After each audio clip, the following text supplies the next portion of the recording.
Hi everyone, we're Isabella and Maggie. We've been feminist podcasters on the Rose in the Ceilings podcast for 2 years. And today, this is Feminist Podcasters Answer r/slash Ask Feminists. So, if you're curious why our intro is a little different sounding today, is because we're just ripping the Wired series where experts come and answer questions from their field. Because today we're going on, like Isabella said, r/slash Ask Feminists. And we're feminists, so we're going to answer some questions. Starting I'm us so off, yeah, excited. this is going to be a fun episode. Because we don't really scavenge the internet that much for questions to ask, so today's something new. The first question we're going to be discussing is what exactly is the bare minimum? This user says, I feel like the word gets thrown around a lot. When is it considered bare minimum? And when is it when a partner is going above and beyond? What do we think? Okay, well, I think bare minimum, like the first thing that Mm-hmm. pops into mind is just, like the basic foundation, like respect, Mm-hmm. honesty, communication, Mm-hmm. um, being able to express yourself emotionally and support your partner emotionally, Mm-hmm. and also having that kind of like shared responsibility as well. Yeah, I love that. That should be the bare minimum for all of you guys listening. But if I'm seeing more from like a feminist perspective, I say that the bare minimum is just being a feminist. You'd be surprised how many people Hmm. out there are gonna try to deny the feminist label. The ones who get a little mad when you use the feminist label, that's a red flag, right? Because feminism means equality. Why would you not want that? If you don't want that, that's not the bare minimum. So the bare minimum is just even just being able to identify with the feminist label and not getting upset over that. If so, that's the bare minimum to me. Going above and beyond would be actively advocating for feminism. It's one thing to be like, yeah, I guess women do deserve equal rights, and another to do something about it. Yeah, absolutely. I love that answer so much. I think it's something that more people need to look out for. I think when we're picking the people we want to be Mm-hmm. around and making sure that they hold these values, the same values that we do Mm-hmm. For sure. all the time. What do you think Mhm. your above and beyond could be? Oh, I think as well, just being able to advocate for what's important to Mm-hmm. them. Like they don't necessarily have to care about the same things I do. I'm always looking to see fresh perspectives, right? But they should be able to, listen to my opinions as a feminist and to also have that kind of value of learning new things and trying to engage with new conversations and new topics. I like that, like the Mm. open-minded kind of thing. I like that. Well, as you guys know on Reddit, people can also leave their thoughts. So alongside our thoughts, we're going to tell you what the other people are thinking. So one user says, bare minimum is being a functional adult on their own. Can they get their Mhm. own dinner?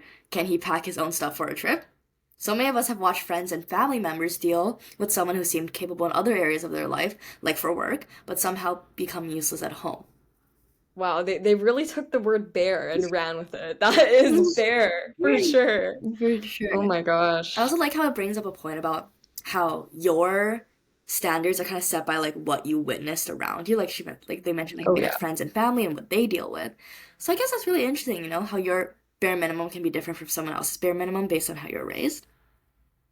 Mm, that is so true, especially how I feel like you view your Hmm. relationships and also how you view women a lot of Hmm. times can be so influenced by, Hmm. how the important people in your life view women or their female relationships and kind of building on that.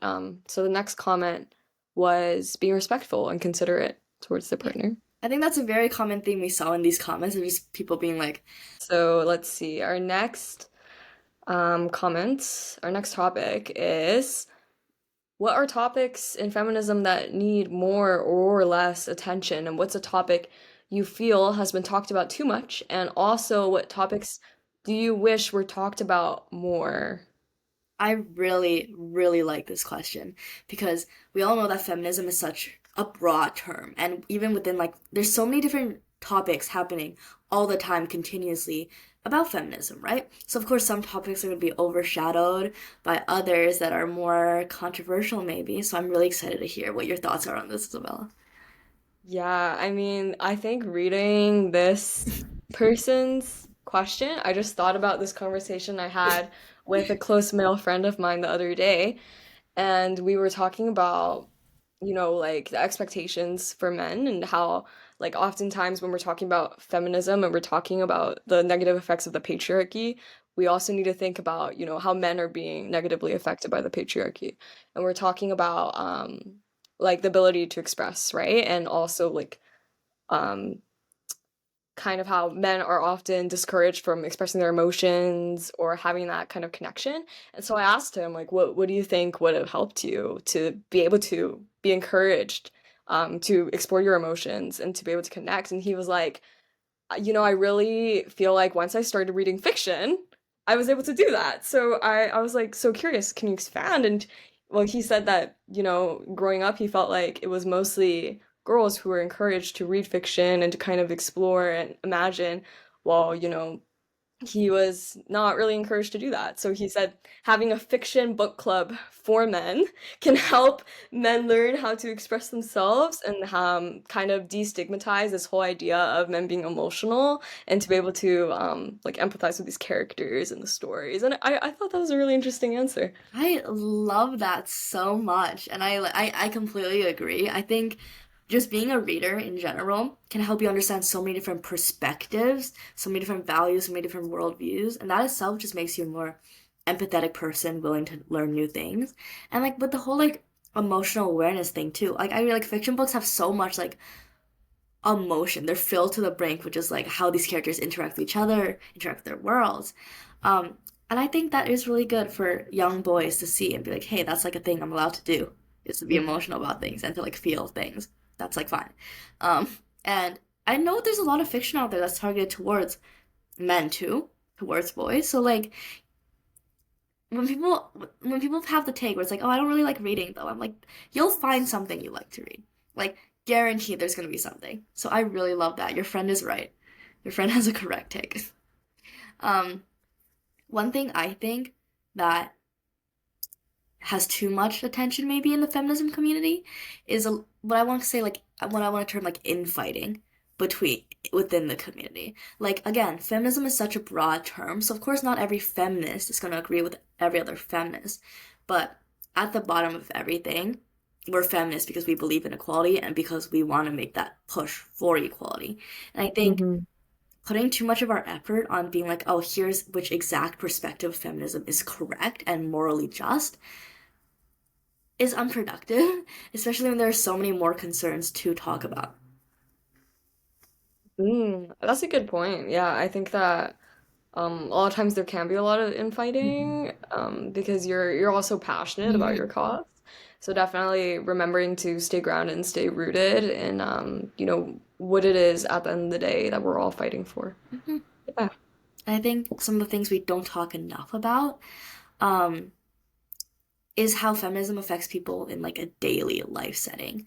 I think a lot of women who are younger, maybe in like the Western world, who don't grow up with like laws that might directly impact them or like societal standards that might directly harm them as women, might not think, hey, sexism affects me in any way. But there are going to be a lot of microaggressions that you face all the time. And sometimes young girls won't even be able to pick that up because it is normalized. So I think just talking a bit more about microaggressions and kind of pointing them out when they happen can be really useful. I like that. It's just so Mm-hmm. normalized that a lot of times, I know that in my experience having experiencing microaggressions, a lot of times I'm just like, oh, just let it go. It's a normal thing for people to say. People say this all the time, but that's no excuse. Like, how are we ever going to change and shape this culture if we don't start intentionally speaking out when these things happen? So I really like that answer. Yeah, and I also like that you mentioned about the Western context too, because one of the things I also think about is we always talk about intersectional feminism, right? So looking at feminism, especially outside of a Western context, because there's so much to talk about around the world in feminism that needs more attention. That's true. Like, again, we talk about all this conversations around feminism, it is true that some of the loudest voices are going to be Western feminists. So I think it's important to platform voices from all around the world who have their own struggles and their own unique conversations that we might not know about at all, right? Because that's how we learn from each other. And some of the comments here were super insightful. I wouldn't have even thought about mentioning them, honestly. And that's why we're learning from each other, right? So a user commented that we should talk more about menopause. And they say, can anyone please start talking about one of the biggest changes a woman's body goes through? Something that's coming or has come for all of us. That's scaring me. It's coming for you. A while to go before menopause, but that's definitely, yeah, it's so underfunded to Mhm. research about menopause. Like, if I'm even being honest, I don't fully understand how menopause works, right? Like, I don't understand as much as I understand, like, a menstrual cycle, which, like, obviously I'm glad we have menstrual cycle education in schools and stuff, but menopause is equally as important, right? It's equally something that all girls are gonna have to go through eventually. So I agree with this commenter that we should talk more about natural things that happen. Someone Yeah, else said, absolutely. um, someone else said that we need more attention to implicit biases. I think this is kind of what we mentioned, right? With those smaller microaggressions, something that you might even not notice that you're saying is wrong. But they say discussed by people with too much patience who can do it in a way that helps people drop their defenses, which I think is their way of saying that sometimes people get a bit defensive when you point out their implicit biases because they don't know that they have the biases. So they don't think that they're being like sexist necessarily, right? So I think it is important to kind of be patient when trying to educate someone. Yeah, and I think it takes a lot of dialogue skills as well to not, be this like reactive or attacking person. And you're always thinking about, how what this person might have been surrounded with what affects their worldview and being able to kind of deconstruct that together. Definitely. Because I think coming from the perspective of like, you're wrong is the easy thing for a lot of us to do. I know sometimes I want to jump to that perspective, right? But that's not going to be productive if you want to have a genuine conversation, which I've had to come to realize. But yeah, I really appreciate that comment.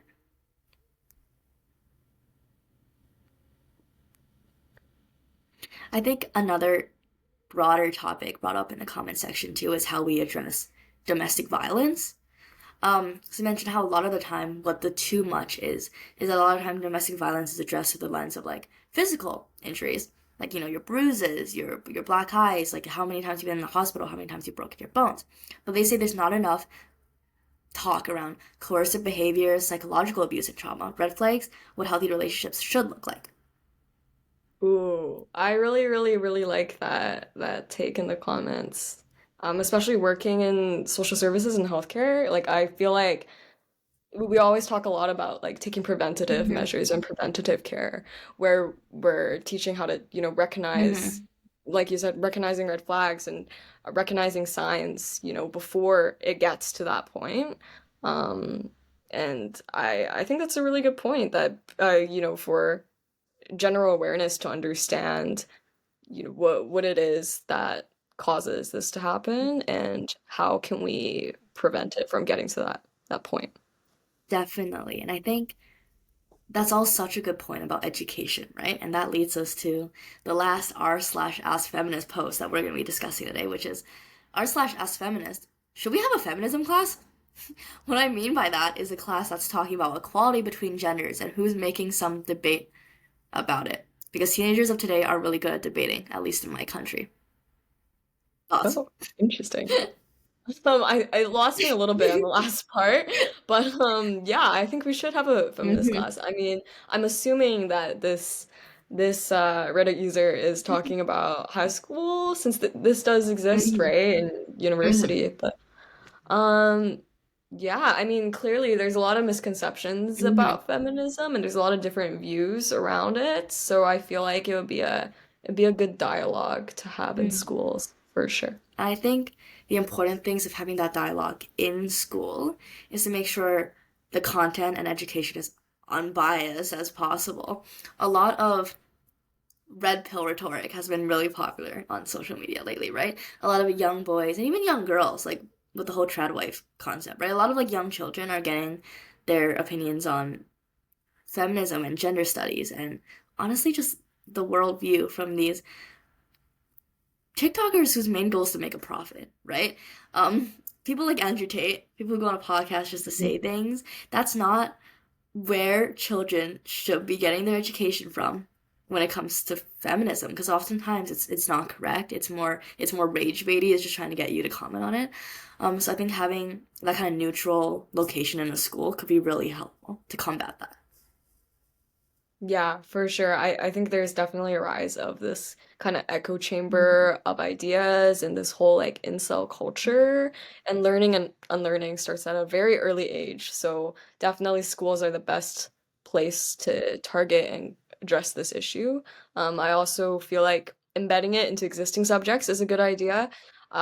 Just because, if you're choosing your courses, and I don't see a lot of people choosing it. So I feel like it's a good idea to, if feminism isn't everything in our lives, so kind of addressing these different social justice lens in different classes. I really like that. I think that's a really good point because I know there's some people out there who the thought of taking a gender studies class makes them shiver, like makes them start shaking with fear, right? So just talking about like feminist lenses and impacts in like history, or talking about health and like recognizing abuse in health classes, things like that, just kind of because again, like you mentioned, right, feminism's every day in our lives.